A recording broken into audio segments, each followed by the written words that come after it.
Sir professional skills वगैरह के अंदर अब तक हमने बहुत ज़्यादा डिस्कशन नहीं किया था। First time we will be starting with slowly one by one professional skills को सिखाता जाऊंगा मैं। अब थोड़ा बहुत आपने राइटिंग प्रैक्टिस स्टार्ट किया हुआ है, ठीक है, तो धीरे धीरे आप इस चीज को इम्प्लीमेंट कर सकते हो।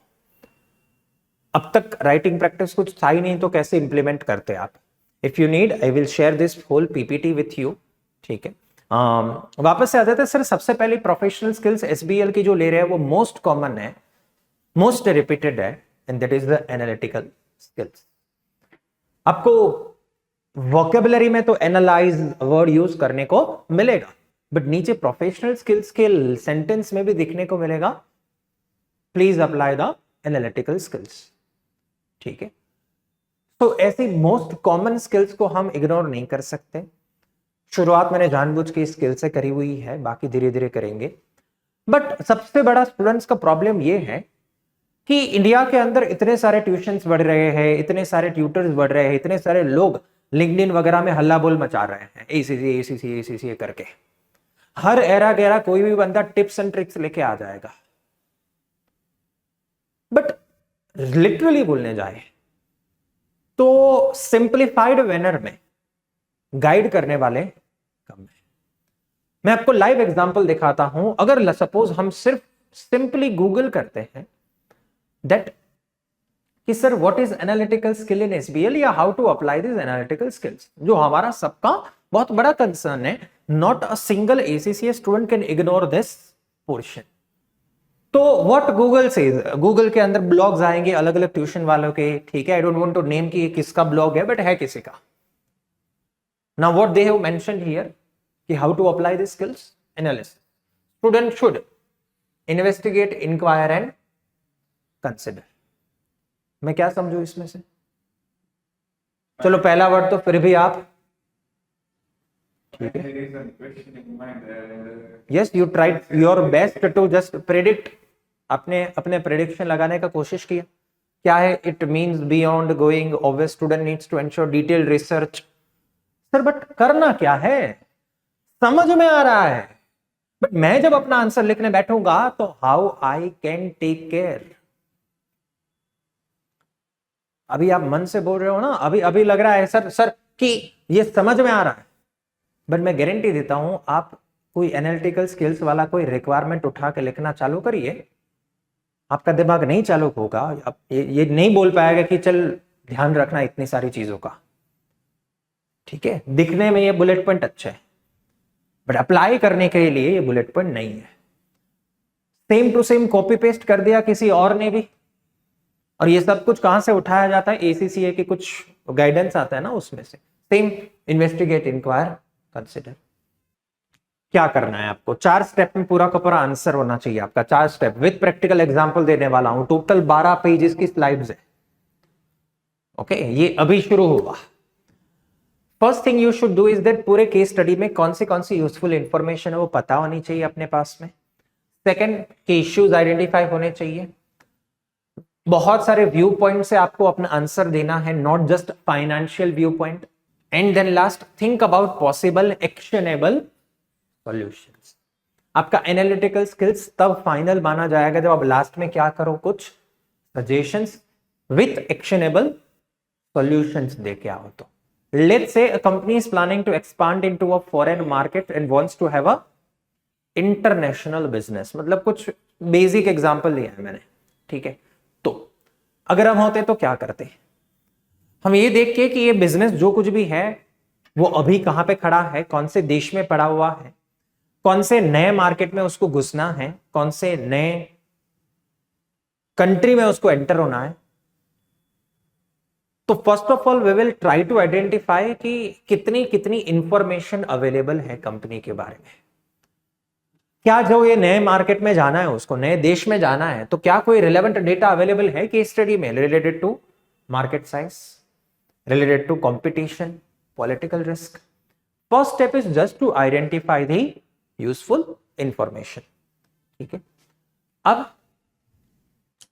इस इंफॉर्मेशन में से अपने आइडेंटिफाई क्या करना है की इश्यूज, कि अगर हम ये जो केस स्टडी दिया है उसमें क्या क्या चैलेंजेस, इश्यूज आ सकते हैं और यू कैन से हम अगर फॉरेन मार्केट में एंटर करते हैं तो क्या इश्यूज आ सकते हैं। जैसे मैंने एग्जांपल के तौर पे लिखा है, जैसे मेन चैलेंजेस अपने को आ सकती है, मार्केट एंट्री बैरियर, अपने को कोई घुसने ना दे, कल्चरल डिफरेंस आ सकते हैं, सप्लाई चेन आ सकता है, ठीक है, और एनी अदर कॉम्प्लेक्सिटीज। क्यों सप्लाई चेन मतलब? नो, डिस्ट्रीब्यूशन आ सकता है सर, हमको यहां से तो प्रॉपरली रॉ मटेरियल मिल जाता है, हाँ, सप्लाई रिलेशन, यस, तो ये सारे चैलेंजेस आ सकते हैं। So that was our second phase. अलग अलग व्यू पॉइंट से अपने सिनेरियो को अवॉइड और एनालाइज करना है। सर अलग अलग एक्सपांशन की पॉसिबिलिटीज क्या है, पार्टनरशिप, ज्वाइंट वेंचर, इन्वेस्टमेंट्स, और हर एक के अपने पास क्या होने चाहिए, एडवांटेजेस एंड डिसएडवांटेजेस, ठीक है, रिस्क है, कॉस्ट इन्वॉल्व है, लॉन्ग टर्म सस्टेनेबिलिटी। लास्ट में actionable solutions which is more important कि what do you suggest at the end. इतना सारा सब कुछ डिस्कशन होने के बाद व्हाट इज योर सजेशन, और आपको अपना सजेशन देना है with proper analysis and your facts and theories, ठीक है। फोर्थ स्टेप फिर से we will try to apply. हाँ, मैं ऐसा नहीं बोल रहा हूं ये चीज मगअप कर लो, this is not the thing for mug up. Next time से जब आप ट्राई करो तो मगअप अच्छा है, किया हुआ है, बट फिर भी पहला सर बोला था, सर पहले तो सारी इंपॉर्टेंट इंफॉर्मेशन ढूंढ लो, क्या क्या कंपनी को प्रॉब्लम्स फेस हो सकते हैं, मतलब कि इश्यूज, वो देख लो। अब इस इश्यूज को अलग अलग व्यू पॉइंट से एनालाइज करो, ठीक है, एंड लास्ट में एक्शनेबल सॉल्यूशंस। सॉल्यूशन मतलब सर सप्लाई चेन का इश्यू हमने आइडेंटिफाई किया था, तो सप्लाई चेन के इश्यू को सॉल्व करने के लिए what are the solution you can suggest. कि सर एक सॉल्यूशन है कि हम वहां पे अपना ऑथोराइज्ड डिस्ट्रीब्यूशन पार्टनर बना दे, वॉलमार्ट जैसे किसी स्टोर को। सर एक पॉसिबिलिटी हम करंटली उस मार्केट में सिर्फ ऑनलाइन बेचना चालू करें, that is the solution. Sir एक और सॉल्यूशन ये है कि लोकल वहां से सोर्स ना करके हम यहां से एक्सपोर्ट करें, रॉ मटेरियल का अगर कुछ इश्यू आपको नजर में आ रहा है तो, यस। तो काइंड ऑफ इस 3-4 पॉइंट में से आपको अपना आंसर ड्राफ्ट करना है। कोई पेपर चेकर बाजू बाजू में 2 पेपर्स बैठा है, ठीक है, तो वो ऐसे ही ऑब्जर्व करके नहीं पता लगाएगा कि ये एनालिटिकल स्किल वाला आंसर है, ये एनालिटिकल स्किल बगैर वाला। टू रियली जज कि आपने ये एनालिटिकल स्किल्स अप्लाई करी है, वर्ड बाय वर्ड पूरा आंसर मुझे पढ़ना पड़ेगा। मैंने तुम्हारा आंसर पढ़ा और मुझे ऐसा लगा कि नहीं, तुमने पूरे केस स्टडी में इंपॉर्टेंट इंफॉर्मेशन के ऊपर फोकस किया है, तुमने इंपॉर्टेंट प्रॉब्लम्स को हाईलाइट किया है। प्रॉब्लम्स सिर्फ बोलना वो बात नहीं है, प्रॉब्लम है वो तो मुझे भी पता है कि company is not profitable, let's चल, that is the problem, but उसका और फर्दर डिस्कशन होना जरूरी है अलग अलग पर्सपेक्टिव से कि व्हाई नॉट प्रॉफिटेबल वगैरह वगैरह। एंड लास्ट में फोर्थ स्टेप में मुझे आपके आंसर में कुछ क्या देखने चाहिए, सॉल्यूशंस भी, ठीक है। कभी भी दुनिया में कोई चीज को सिर्फ आइडेंटिफाई करना वो कोई बड़ा टास्क होता ही नहीं है, तो step 1 step 2 is not a kind of major task for you, ठीक है। सही में डिस्कशन फेज जो आता है ना हमारा थर्ड, ये इंपॉर्टेंट है। लास्ट में सॉल्यूशन वाला फेज। मुझे अगर आपके आंसर्स में ये 3-4 पॉइंट में से कुछ फील हुआ तो मैं आपको एनालिटिकल स्किल्स के मार्क्स दूंगा, बाकी नहीं दूंगा। गेटिंग द पॉइंट, ठीक है।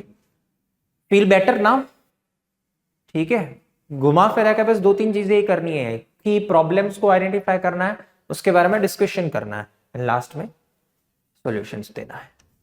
इजी।